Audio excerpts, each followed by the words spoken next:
Hello guys, good morning all of you. I hope आप लोग स्वस्थ होंगे, मस्त होंगे। तो जैसा कि जानते हैं आप कि एनसीईआरटी की सीरीज़ चल रही है, जिसमें ये 10th क्लास की एनसीईआरटी पॉलिटिकल साइंस की है। इसमें आज मेरा लेक्चर नंबर 4 है। इसके 2 पार्ट्स मैंने ऑलरेडी कवर कर लिए हैं, क्योंकि थोड़ा सा लेंदी चैप्टर था और छोटे छोटे वीडियोज़ में है, तो जिससे आपका टाइम यानी आपको थोड़ा सा बोरिंग ना फील हो, तो इसलिए बहुत कम टाइम के वीडियोस थोड़ा सा आप अप्रॉक्सीमेटली 30 मिनट्स के हैं, तो इसलिए आप थोड़ा सा इजीली उसे देख सकते हैं। और ये थर्ड पार्ट है, इसमें आज मैं हो सकता है पूरा चैप्टर कवर कर दूं, जिसमें बात करेंगे जेंडर, रिलीजन एंड कास्ट। ये चैप्टर का टॉपिक है, इस पर हम बात कर रहे हैं। तो जैसा कि आपने जो उन्होंने भी यानी प्रीवियस वीडियोस नहीं देखे, वो डिस्क्रिप्शन में लिंक है, वहाँ जाकर के देख सकते हैं। नहीं तो वैसे भी इसे मैंने एक प्लेलिस्ट में बना दिया, आप देखेंगे तो पूरी प्लेलिस्ट ही है इसकी, तो वो आपको मिल जाएगी। तो चलिए आगे हम बात करते हैं। जैसे कि चैप्टर थोड़ा सा रिलेटेड दिखा दूँ कौन कौन से चैप्टर हैं। और इसके पहले मैंने ये जो है कवर कर लिया है पावर शेयरिंग, फेडरलिज्म, उसके साथ बात कर ले तो एक मिनट, फिर डेमोक्रेसी एंड डाइवर्सिटी भी कवर कर लिया है। उसके बाद ये रिलीजन, जेंडर, कास्ट है। नेक्स्ट चैप्टर है पॉपुलर स्ट्रगल एंड मूवमेंट्स, इसको कवर करेंगे। Sir political parties, outcomes of democracies and challenges of democracies. यानी कि वैसे भी थोड़ा चैप्टर्स अच्छे हैं, आपको थोड़ा सा इंटरेस्टिंग फील होगा। और जो भी बिगनर्स हैं उनके लिए सबसे ज़्यादा इशूज़ होता है कि यानी स्टार्टिंग में बहुत सारा बुक्स यानी कि बहुत ज़्यादा पढ़ने में अच्छा नहीं लगता। फर्स्ट जो है चैलेंजेस ये आ जाता है, सेकंड में चैलेंजेस ये रहता है कि बहुत से स्टूडेंट्स हैं जो कि यानी एस्पिरेंट्स हैं जो जिनका ह्यूमैनिटी बैकग्राउंड नहीं है, तो उनको ये सारी चीज़ें समझ में नहीं आती। तो एनसीईआरटी उसको आपको अच्छे से फाउंडेशन क्लियर कर देता है। तो ये सारी चीज़ें हैं, तो आपके लिए मोस्ट इम्पॉर्टेंट है। तो चलिए स्टार्ट करते हैं आगे। तो आज मैं कम्युनलिज्म पे बात करूँगी। कम्युनलिज्म जो है टॉपिक है, यानी कि इससे पहले मैंने ऑलरेडी बहुत सारे कवर कर लिए हैं 2 पार्ट्स में। इसमें हम बात करेंगे कम्युनलिज्म पे, कम्युनलिज्म क्या है, कैसे है, तो इस पर बात कर ले। यानी कि यहाँ बात करें तो problem begins when religion is seen as the basis of nation. यानी कि अगर प्रॉब्लम तभी शुरू होती है जब कोई भी रिलीजन एक जो है स्टेट का रिलीजन बन जाता है। यानी कि अगर देखा जाए तो पर्टिकुलरली जैसे इंडिया में तो है, पर्टिकुलरली किसी भी रिलीजन को इतना ज़्यादा इंपॉर्टेंस नहीं दिया गया है। तो हम बात करें जैसे कि थोड़ा यहाँ problem becomes more acute when religion is expressed in politics in exclusive and partition term, when one religion and it followers are pitted against another. यानी कि इसमें कह रहा है कि प्रॉब्लम तभी क्रिएट होती है जब एक रिलीजन को, यानी कि जो पॉलिटिकल पार्टीज यानी पॉलिटिकल रूप में इसे फॉलो किया जाने लगे, तो सबसे ज़्यादा प्रॉब्लम्स होती है उसके फॉलोअर्स यानी पॉलिटिशियंस जो हैं उसके फॉलोअर्स हो जाएं, तो ये सारे इशूज़ क्रिएट हो जाते हैं, जिसको थियोक्रेसी एक तरीके से कहा जाता है। लेकिन थियोक्रेसी तो नहीं है, लेकिन पर्टिकुलरली इंडिया में या फिर कहीं इंडिया में भी ऐसा नहीं है, यहाँ भी कास्ट बेस्ड पॉलिटिक्स होती है। तो आगे हम थोड़ा सा बात कर लेते हैं। व्हेन द डिमांड, एक minute, this happens when beliefs of one religion are represented and superior to those of other religion। यानी कि जब हमें जो है यानी कि लोगों का होता क्या है कि लोगों का विश्वास बन जाता है कि उनका जो रिलीजन है वो सबसे सुपेरियर है और अदर रिलीजन के अकॉर्डिंग। यानी जैसे सपोज दैट आप किसी भी धर्म को ले लीजिए, कोई भी धर्म बहुत ज़्यादा सुपेरियर है उनसे, और बाकी सारे धर्म अदरवाइज की यानी अवॉइड किए जाते हैं, उनकी वैल्यू नहीं है, तो इशूज़ क्रिएट होते हैं। और आगे बात कर ले तो when the demands of one religious group are formed in the opposition to another, and when state power is used establish domination of one religious group over the rest। यानी कि फिर उसमें थोड़ा सा कॉन्फ्लिक्ट क्रिएट हो जाता है कि एक रिलीजन जो भी है वो डोमिनेटेड होता है, तो वो अपने जो है उसका यानी अपने अकॉर्डिंग वो राइट्स की डिमांड करेगा, अपने अकॉर्डिंग सारी ड्यूटीज़ फॉलो करवाएगा, ये सारी चीज़ें। आगे बात कर ले तो this manner of using religion in politics is communal politics. यानी उसको कम्युनल पॉलिटिक्स कहा गया, यानी कम्युनल एक मिनट माय बैड। तो कम्युनल पॉलिटिक्स कहा गया। तो कम्युनल पॉलिटिक्स मतलब ही है कि पर्टिकुलर किसी रिलीजन को हम बहुत ज़्यादा प्रायोरिटी देते हैं और अदर रिलीजन को हम अवॉइड करते हैं। तो उसी को कम्युनल पॉलिटिक्स कहा गया, यानी कि एक पर्टिकुलर कम्युनिटी का डोमिनेशन, एक तरीके से आपको ये समझना है। आगे हम थोड़ा सा बात कर लें तो communal politics is based on the idea that religion is the principal basis of the social community. वही मैंने जो बताया कि पर्टिकुलरली एक सोसाइटी की जो कम्युनिटी है उसी का डोमिनेशन, उसी की हेजेमनी होना। थोड़ा आगे बात करें तो communalism involves thinking along the following lines, यानी कि जो है उनके जो भी कम्युनलिज्म में जो इन्वॉल्व है वो पर्टिकुलर एक लाइन है ना, उसी को फॉलो करना। जैसे टाइप्स हो गया कि मतलब एक ही धर्म है, उसी की का जो भी सुपरियोरिटी है, उसकी जो मान्यताएं हैं वो सारी चीज़ें फॉलो करना।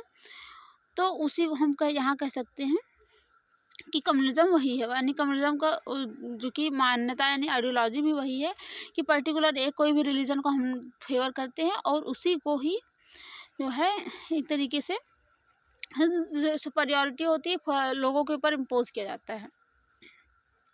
तो सारी चीज़ें हमने बात कर ली। अब थोड़ा बात कर ले तो it also follows that people who follow different religion cannot be belong to the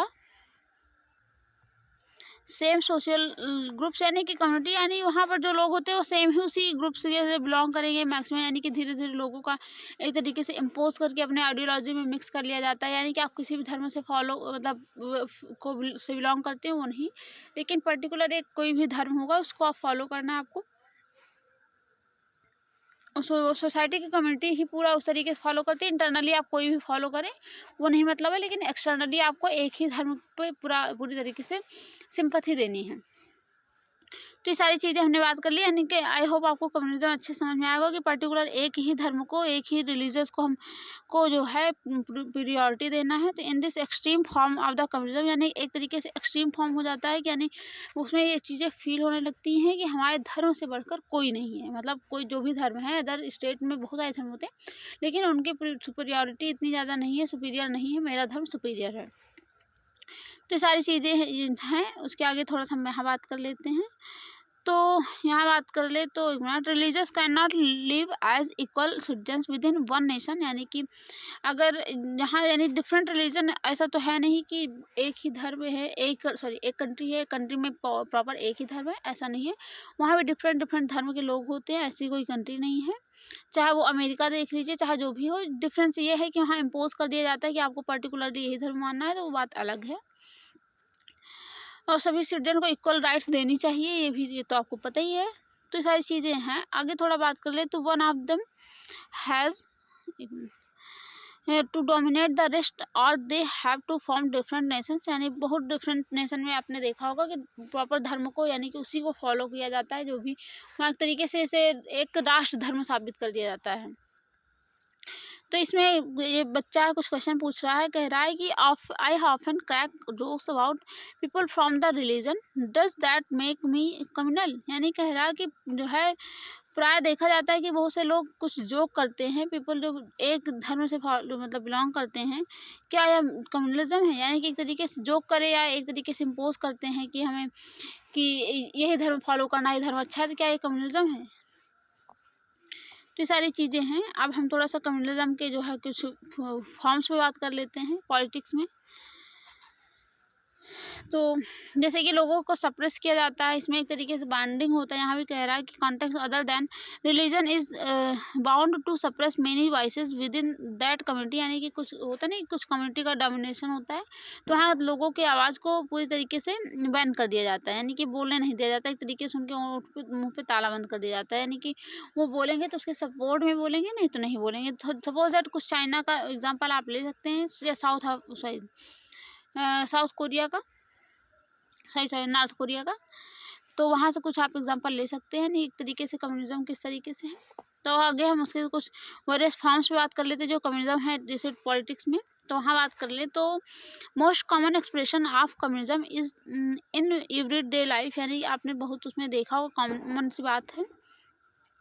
These routinely involve religious prejudices, stereotypes of religious communities, and belief in the superiority of one's religion over other religion, यानी आपने देखा होगा कुछ लोगों को इतनी ज़्यादा मतलब एक तरीके से अंधभक्त हो जाते हैं, उनको लगता है जो कुछ भी हो रहा है मेरे धर्म से, मेरे भगवान से हो रहा है।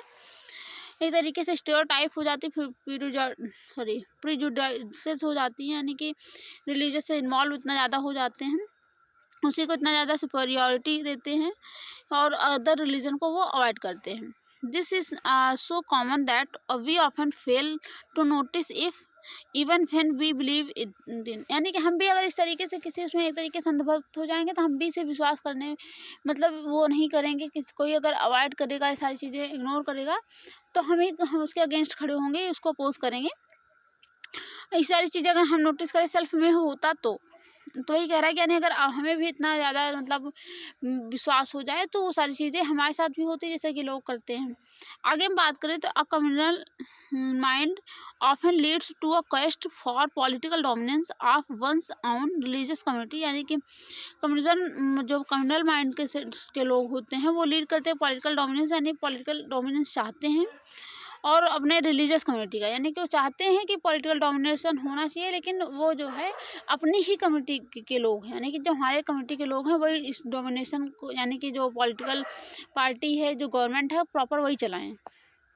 आगे बात करें तो for those belonging to majority community, यानी जो मेजॉरिटी कम्युनिटी से बिलोंग करते हैं, this take to the form of the majoritarian domination, यानी कि मेजॉरिटेरियन तो आज का डेमोक्रेसी है, तो हाँ मेजॉरिटी पे ही फोकस किया जाता है कि मेजॉरिटी जो चाहती है वही चीज़ें पूरे स्टेट में फॉलो होती हैं। आगे बात कर ले तो for those belonging to the minority community it can take the form of the desire to form a separate political unit, यानी यहाँ एक तरीके से मेजॉरिटी और माइनॉरिटी के दो ब्रांचेस में बढ़ जाते हैं, यानी कि एक तरीके से मेजॉरिटी कम्युनिटी होती है जो चाहती है वो होता है, एक माइनॉरिटी हो जाती है वो भी जो चाहती है एक अलग जो है सेपरेट हो जाती है, तो इनके डिज़ायर सेपरेट, इनके डिज़ायर सेपरेट हो जाते हैं। तो ये सारी चीज़ें हैं। फैमिली लॉज की बात कर ले तो those laws that deal with family related matters such as the marriage, divorce, adoption, inheritance etc. In our country different family laws apply to followers of different religion, यानी कि फैमिली लॉ का एक term दिया गया है, आपको पता ही होगा कि फैमिली लॉ क्या, यानी कि जो परिवार में कुछ पर्सनल रूल्स बनते हैं सिर्फ फैमिली मेंबर्स के लिए और जो है वो होते हैं एक तरीके से कंपलसरी होते हैं, वो उन्हीं को फॉलो करते हैं, बाकी ये अदर के लिए नहीं होते, प्रॉपर जो फैमिली मेंबर्स होते हैं इनके लिए हैं। तो इसमें कह रहा है कि जो लॉज हैं वो रिलेटेड, जैसे कि मैरिज से रिलेटेड हो गया, डाइवोर्स से रिलेटेड हो गया, अडॉप्शन हो गया, इनहेरिटेंस, यानी कि कुछ चीज़ें होती हैं ना पर्टिकुलरली स्टेज, यानी अपने पर्सनल फैमिली में कि मैरिज हमारे यहाँ इस तरीके से होती है, कुछ उसके अलग रूल्स हैं, डाइवोर्स हमारे यहाँ किस तरीके से होता है या नहीं होता है, जो है अब तो डाइवोर्स तो एक कॉमन सी बात हो गई, नहीं तो पहले होता था कि डाइवोर्स को हम बहुत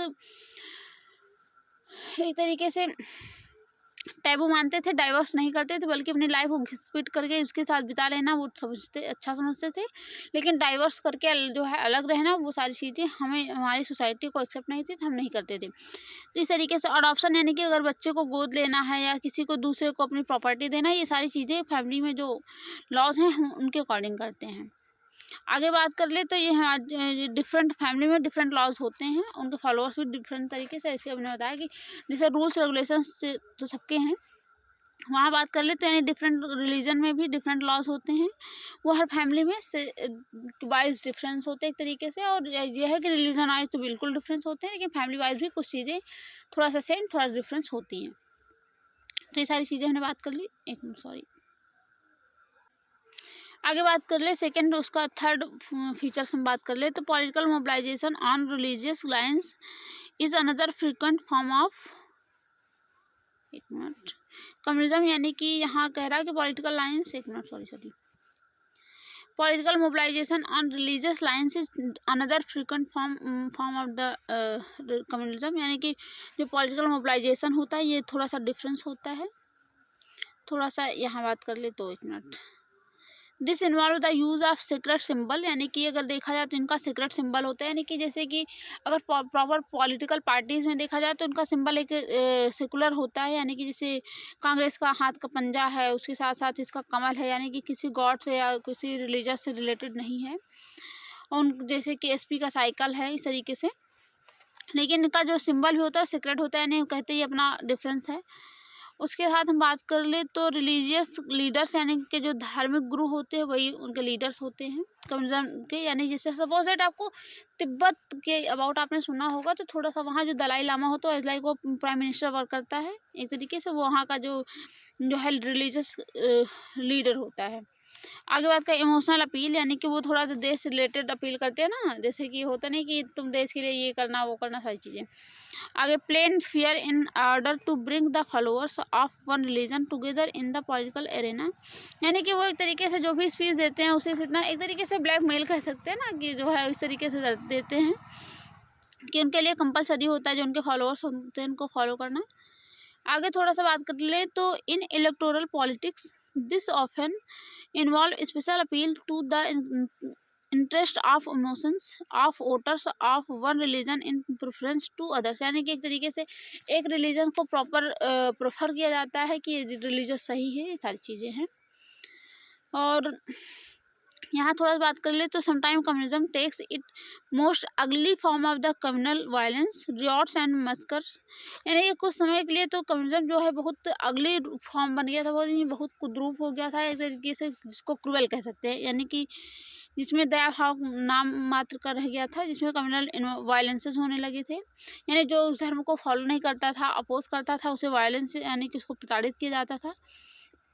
आगे बात कर ले रियॉट्स कर देते थे लोग, मास्कर यानी बहुत ज़्यादा नर हिंसा हो जाती, यानी बहुत सारे लोग को इकट्ठा मार देते थे, ये सारी चीज़ें होने लगी थी। India Pakistan suffered from some of the worst communal riots in the time of the partition, जैसे कि आपने गदर मूवी तो देखी होगी, जिन्होंने अगर मॉडर्न हिस्ट्री नहीं पढ़ी और गदर मूवी देखी होंगी तो उसमें भी होता है ना, बहुत सारे जब देश का पार्टीशन होते रहता है बहुत सारे लोगों को मर जाते हैं, बहुत सारे लोग मारे जाते हैं, और रियल में भी बहुत ज़्यादा हिंदू जो पंजाब यहाँ मतलब हिंदू थे वहाँ पाकिस्तान से, वो इंडिया आना चाहते थे, जो पाकिस्तान के मुस्लिम होते थे वो पाकिस्तान जाना चाह रहे थे, तो बीच में बहुत ज़्यादा लड़ाई हुई, बहुत सारा मारपीट हुई, बहुत सारे लोग मारे गए। तो इस तरीके से वो कम्युनल रिवॉर्ड्स था, मस्कर था, वायलेंस कह सकते हैं, इस तरीके से था।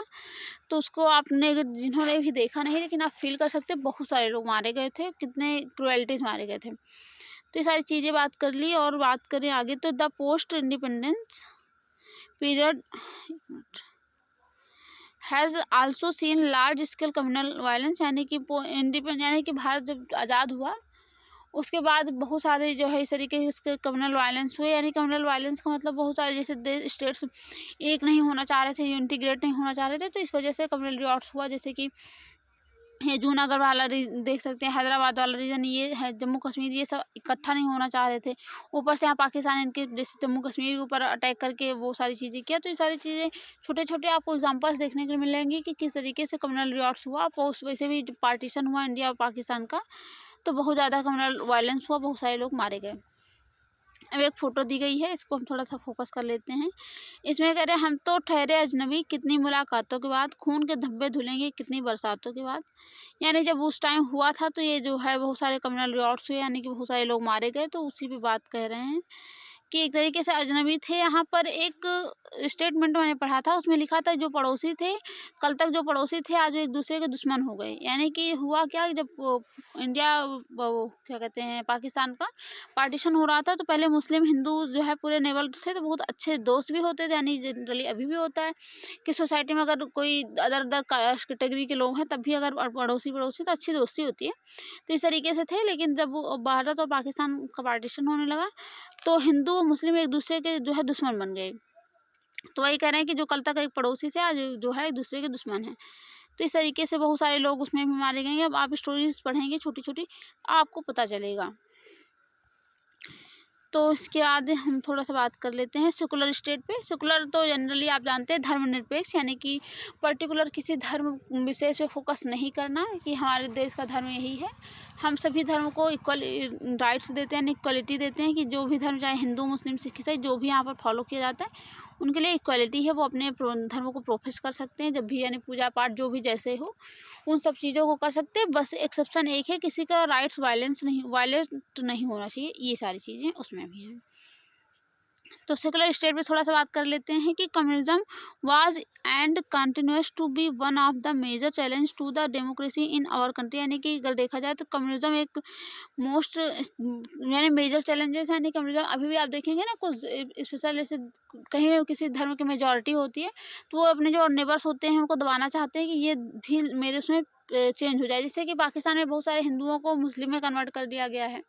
तो ये सारी चीज़ें होती रहती हैं, आप सुनते हैं आए दिन किसी देश में कभी कुछ ऐसा होता रहता है। तो यही यहाँ इंडिया में भी डेमोक्रेसी होते हुए भी इशू बहुत बड़ा इशू है अभी भी। और थोड़ा आगे बात कर लें तो the makers of our constitution they are aware of this challenge, यानी हमारा कॉन्स्टिट्यूशन इससे अवेयर था, यानी कि उस टाइम भी जब कम्युनिज्म बहुत बड़ी इशू था, यानी जब इंडिया पाकिस्तान डिवाइड हो रहा था तो देखा गया तो बहुत ज़्यादा इशू था, तो इसलिए पाकिस्तान यानी कॉन्स्टिट्यूशन हमारा अवेयर था, और कॉन्स्टिट्यूशन में इसीलिए मोस्ट एक तरीके से इम्पोज किया गया, यानी बहुत ज़्यादा फोकस किया गया कि हमको सेकुलर स्टेट बनाना है, यानी जहाँ पर किसी हम पर्टिकुलर धर्म को हम प्रमोट ना करके जो है सभी धर्मों को इक्वलिटी देंगे, क्योंकि इंडिया में बहुत ज़्यादा डाइवर्सिटी है रिलीजियस में भी। आगे बात कर ले तो that is why they choose the model of the secular state, इसलिए सेकुलर स्टेट का चूज़ किया गया। आगे थोड़ा बात कर ले तो this choice was reflected in several constitutional provision that we study last year, यानी कि हमने वो सारी चीज़ें पढ़ी हैं, नहीं पढ़ी तो हम थोड़ा पढ़ लेते हैं कि क्या जो है कुछ कॉन्स्टिट्यूशन में जो प्रोविजन किए गए हैं सेकुलर स्टेट के लिए, तो उसमें क्या क्या है, यानी कि कुछ जगह का हमने प्रोविज़न देखा है कि कहाँ कैसे हुआ, क्या क्या इश्यूज हुए, तो इस सारी चीज़ों को हमने फोकस करते हुए कुछ प्रोविजंस लिए हैं। जैसे कि क्या है कि there is no official religion for the Indian state, यानी हमारा प्रोविज़न यही है, हमने कॉन्स्टिट्यूशन में लिया है कि कोई ऑफिशियल हमने जो है फिक्स नहीं किया कि हमारा ऑफिशियल रिलीजन भी होगा। यहाँ पर जो भी रिलीजन है सबको इक्वलिटी दी जाती है, चाहे हिंदू मुस्लिम सिख ईसाई जो भी है सभी को इक्वल रखा जाता है, यानी सबके धर्म यानी जो भी जिसका अपना प्रोफेस कर सकता है जैसे करता है वो सारी चीज़ें उनके लिए कोई बैन नहीं है। अगर छुट्टी जो है दिवाली पे दी जाती है तो ईद पे भी दी जाती है। इस तरीके से जैसे कि 25 को होता है क्रिसमस डे, उस पर भी छुट्टी दी जाती है, तो ये सारी चीज़ें आपको इसे देख करके अंदाज़ा लगता है कि हाँ सेकुलर स्टेट कैसा है। और उसके आगे हम बात कर लें unlike the status of the Buddhism in Sri Lanka, यानी कि जैसा एग्जांपल में दिया गया कि इससे पहले मैंने 8th क्लास के इंस्टार्ट में शायद पढ़ा था, 9th क्लास में है, तो उसमें 9th क्लास में है, तो उसमें हमने बात करी थी कि जैसे कि श्रीलंका में जो है पर्टिकुलर बुद्धिज़्म पे फोकस किया गया है, उसके बाद पाकिस्तान में पर्टिकुलर इस्लाम पे फोकस किया गया है, क्रिश्चियनिटी इंग्लैंड में जैसे क्रिश्चियन को फोकस किया गया है।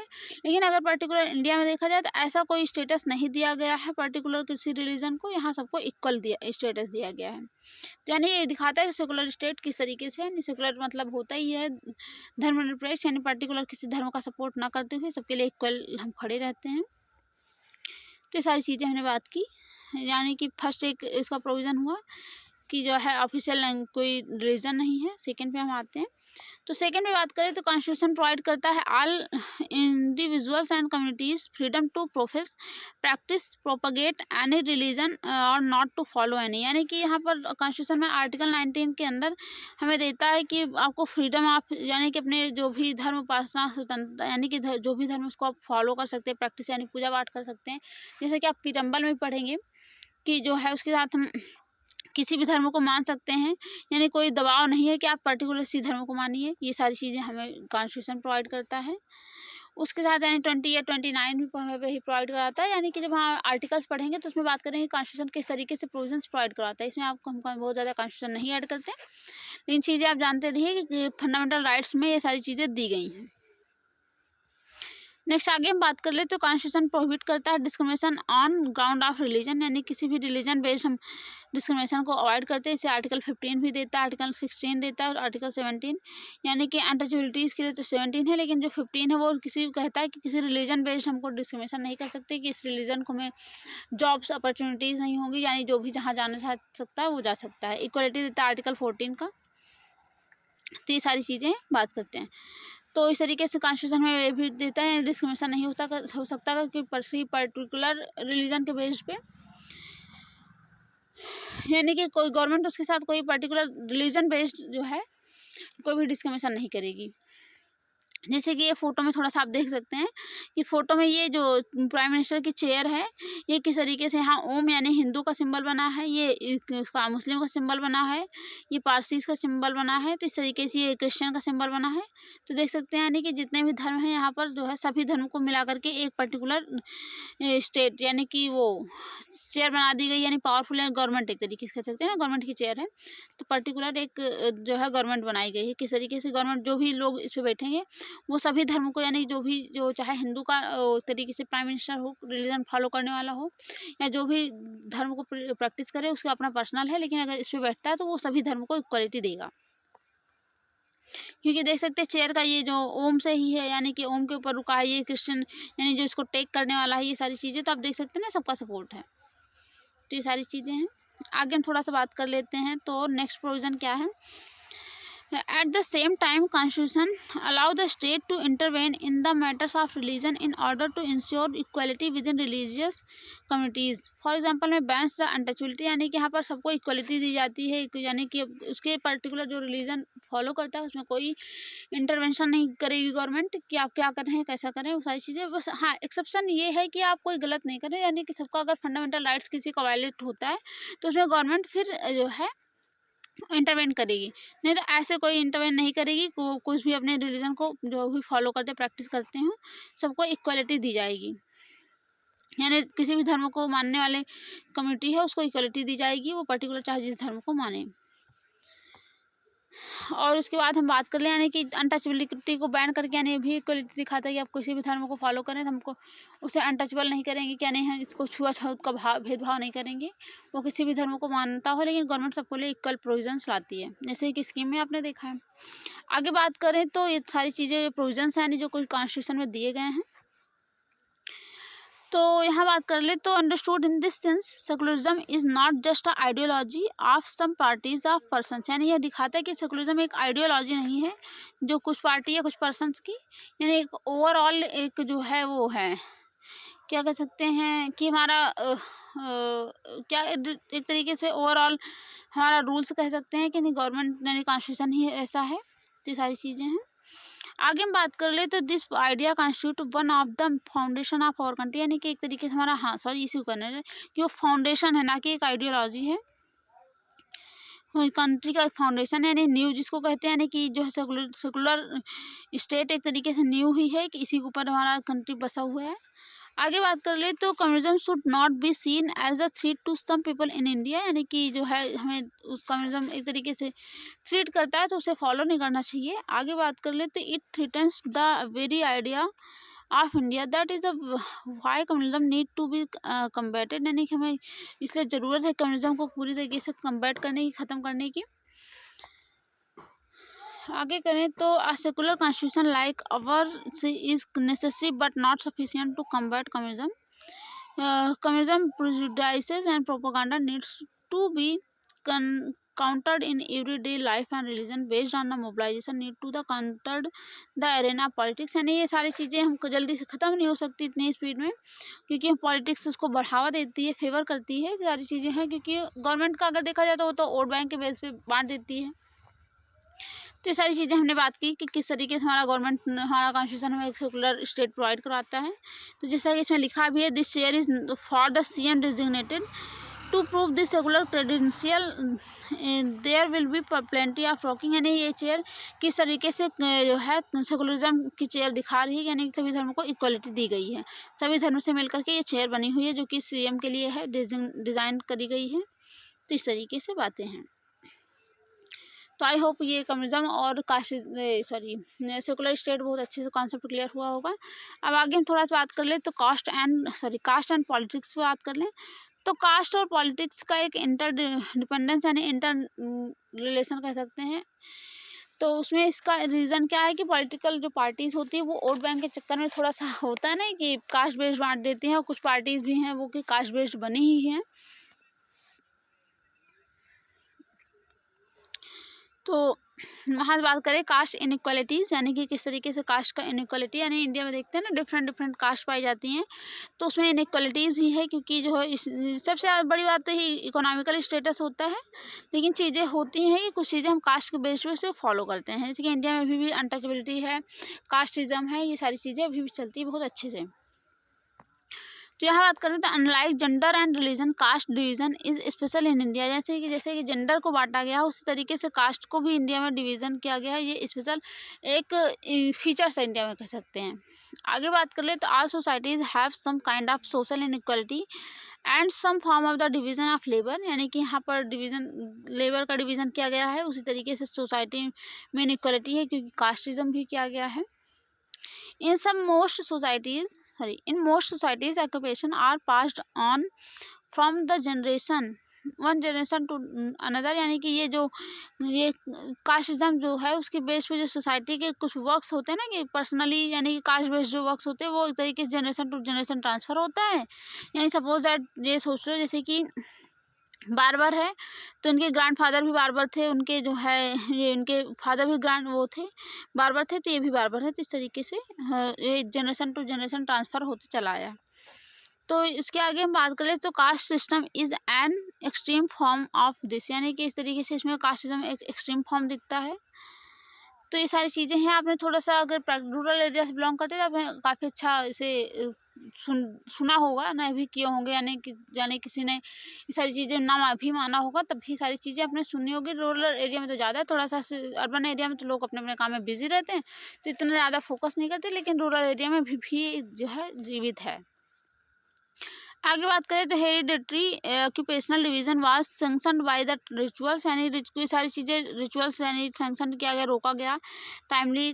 तो बहुत सारे एक्ट्स आए उसके थ्रू इसे रोका गया, लेकिन अभी चीज़ें अभी भी जीवित हैं, एग्जिस्ट करती हैं जो है।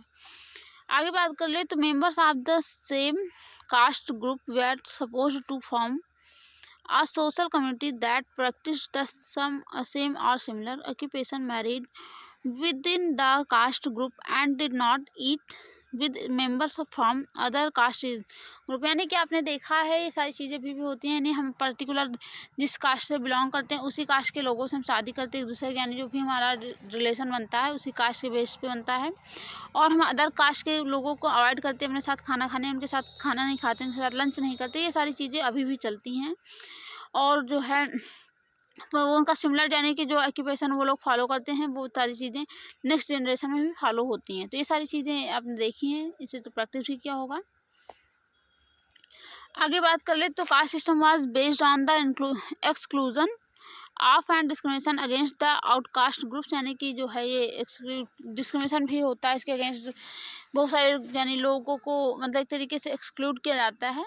They were subjected to the human practice of untouchability about which you have study, यानी कि सारी चीज़ें आपने पढ़ी ऑलरेडी, यानी अनटचबिलिटी को हमने 10th क्लास और 9th क्लास की बुक में पढ़ा अच्छे से, तो उसी की बात कर रहा है। तो यहाँ इस तरीके से आपने बहुत सारे देखा होगा। फिर पॉलिटिकल यानी कि इस तरीके से कास्टिज्म बहुत ज़्यादा एक्सट्रीम हो गया, तो फिर सोशल रिफॉर्मर आ गए। तो सोशल रिफॉर्मर में जैसे ज्योतिबा फूले को आपने सुना ही होगा, अच्छे से हिस्ट्री में पढ़ा होगा। गांधी जी ने बहुत सारे सोशल रिफॉर्म यानी जो कास्टिज्म था इन सब चीज़ों को अपोज किया। BR अम्बेडकर तो आप जानते ही हैं, पेरियार रामास्वामी, इस तरीके से बहुत सारे जो रिफॉर्मर्स निकल कर आए लीडर्स, इन लोगों ने अपोज किया और कुछ चीज़ें कुछ हद तक सही हुई। Social and religious diversity of India, यानी कि इंडिया में तो आप सोसाइटल जो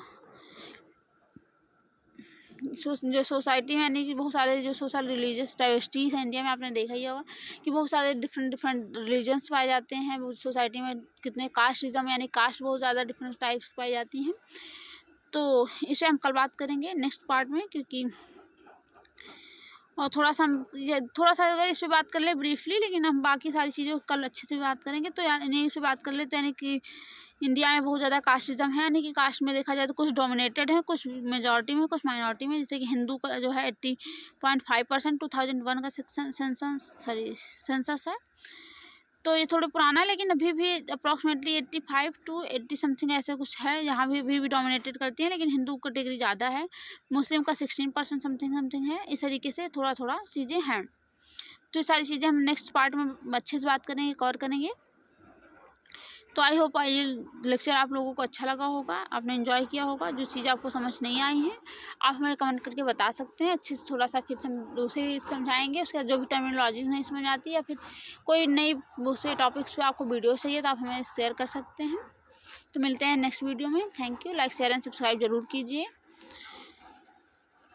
जो भी पर्सनली इशू हो वो भी आप क्लियर कर सकते हैं। और हमने बहुत अच्छे से वो 5 पेपर 6 and 5 का जो है एनालिसिस किया है सिलेबस को, आप उसे भी देख लीजिए, क्योंकि अब एग्ज़ाम पास भी आ रहा है। धीरे धीरे टाइम उसे वेस्ट करने से अच्छा उससे अच्छे से टाइम स्पेंड करिए। तो ये सारी चीज़ें हैं। फिर उसके बाद मिलते हैं नेक्स्ट वीडियो में। Thank you.